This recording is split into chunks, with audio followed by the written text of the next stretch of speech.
लेकिन हम तुम्हारा सम्मान करते कि तुम बहुत अच्छे साधु हो, बैठो नारद, आओ बैठो। तो नारद कहने लगे कंस एक बात नहीं समझ पाई। क्या? पहले जब हम तुम्हारे दरबार आते थे तो तुम बड़ा प्रसन्न रहते थे, अब तो कमजोर भी बहुत हो गए हो, कोई चिंता है?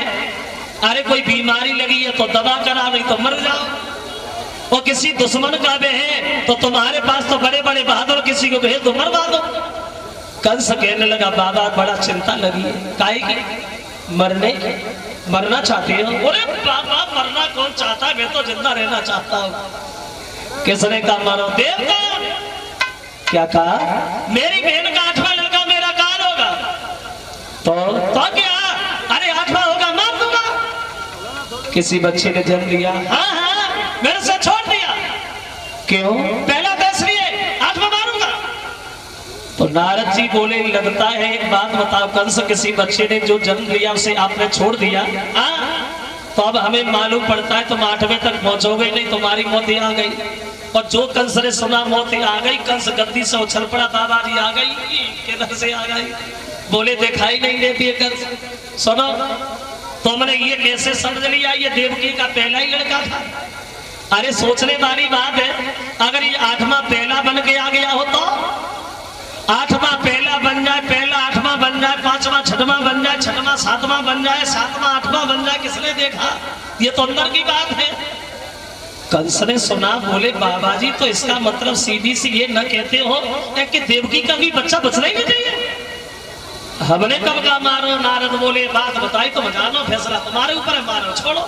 कंस खुशी के मारे गद्दी से उछल पड़ा, बाबा जी आप तो तुमने बुद्धि के किवाड़े खोल दिए, वरना हम तो मर ही गए होते। इसीलिए तो तुम्हारा सम्मान करते बाबा, तुम बहुत अच्छे साधु हो, सबका उद्धार चाहते नारद, सबका।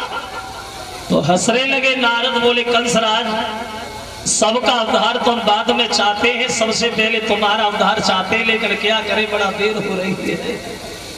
उठे और चले गए। कंस भागा, बच्चे को हमें दे दो।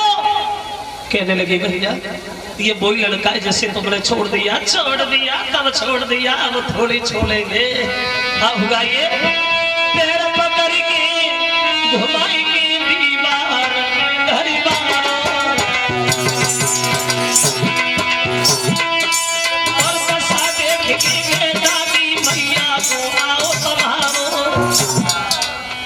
पैरों की तरफ पकड़ के जब बच्चे को दीवार से पटका तो जरा से बच्चे की बांस की बोटियां बोटियां बिखरी, पछाड़ खा के देवकी गिर गई।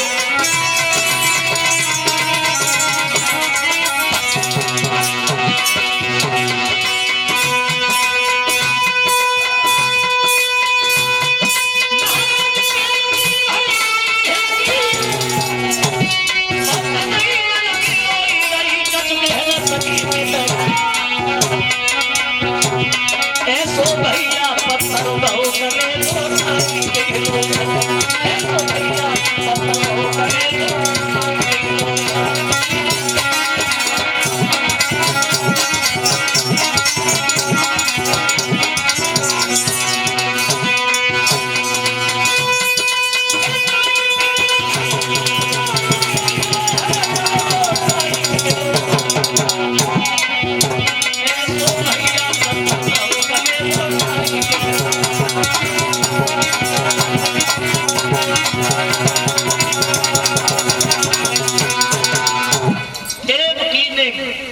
कुछ नहीं कह पाया।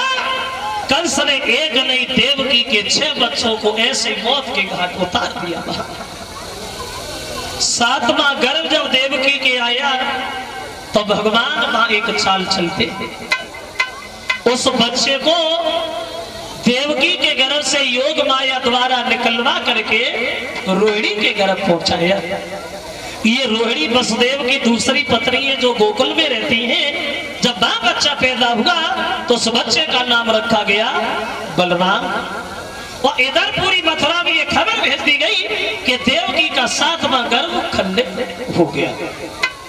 अब दीन दुखी ऋषि महात्मा भगवान से अनुरोध करते हैं और बोले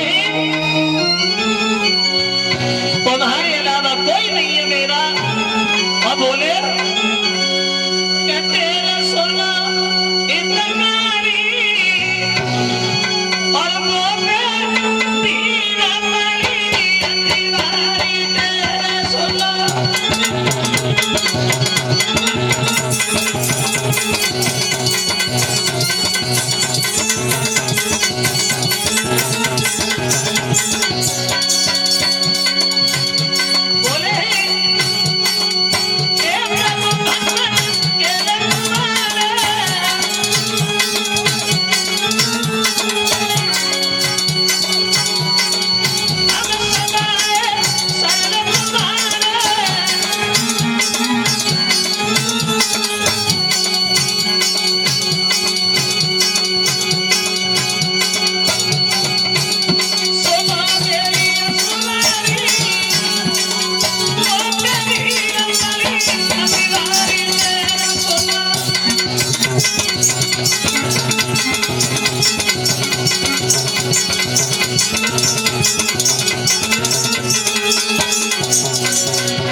भगवान से विनती करते तो भगवान उन्हें सारा देते आ रहे हैं हम।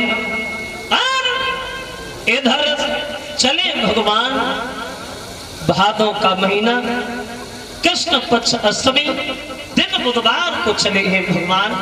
इधर कंस तैयारियां कर रहा है और उधर भगवान चलने की तैयारियों में लगे।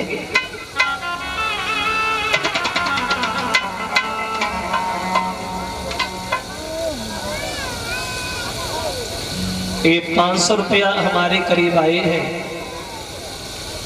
जो हमारे मोहित यादव सनो ब्रज कसोदरुआ जी, उन मोहित यादव की तरफ से ये 500 रुपया और 500 रुपया अवनीश यादव जी, जो हमारे मामा श्री कृष्ण के जो पुत्र हैं, और 500 रुपया विनीश यादव सनो श्री कृष्ण, और 500 रुपया आकाश यादव, इन लोगों की तरफ से ये 500 रुपया हमारे करीब आए हैं। कामना करेंगे भगवान दीर्घ आयु देता रहे, हमेशा धर्म के आगे हाथ अग्रसर बने। चले ही भगवान, इधर कंस तैयारियों में लग गया और कहने लगा समय कुर्बानी का, ये वक्त आना कानी का नहीं है। जाइए कि मेरे को लगता था 10-20 लगी जा, जागते रहो, एक दूसरे को आवाज देते रहो। जैसे ही मेरा काल पैदा हो आके हमें बताना, इतनी दुर्दशा के साथ मारूंगा जो देखने वालों का कलेजा हिल जाएगा। सब जागे दुनिया के लोग, कंस का काल मारा गया, कंस अमर है, अमर।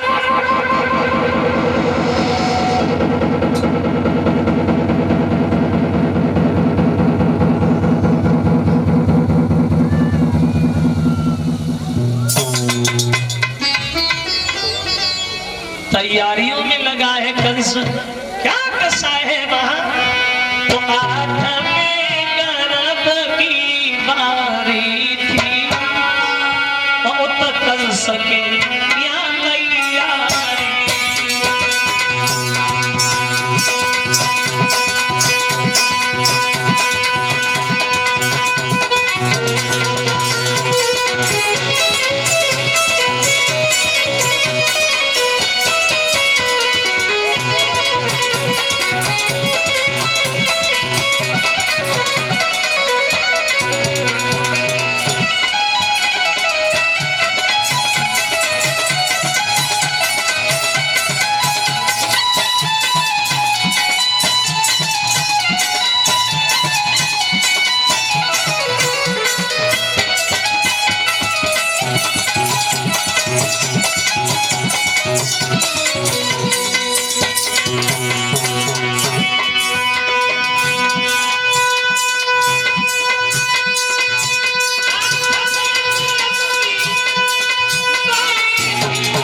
है